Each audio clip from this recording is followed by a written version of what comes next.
Əziz şagirdlər, bu tapşırıqda bizdən soruşulanı tapmaq üçün verilmiş simvolların yerində hansı ədədlər olduğunu müəyyən etməliyik. Gəlin əvvəlcə verilmiş misala diqqət yetirək. Burada 3 rəqəmli ədədin 3 rəqəmli ədədə vurulması verilmişdir və ilk öncə təkliklərdən başlayaq. 3-ü 4-ə vurduqda 12 edər. 2 yazaq 1 yadda. 3 dəfə 8 24, 1 də yadda 25. 5 yazaq 2 yadda. 3 dəfə 6 18, 2 də yadda 20. İndi isə 4 ədədini vuraq. 4 dəfə 4 16 edər. 6 yazaq 1 yadda. 4 dəfə 8 32, 1 də yadda 33. 3 yazaq 3 yadda. 4 dəfə 6 24, 3 də yadda 27. Və 8 dəfə 4 32 edər. 2 yazaq 3 yadda.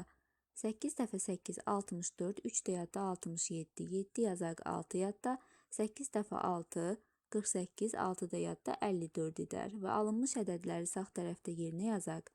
2 üstə gəlinsin 3, üstə gəlinsin 4, üstə gəlinsin 2 bərabərdir 5, üstə gəlinsin 6, 11 edər. Deməli, ən doğru variant C variantı olacaqdır.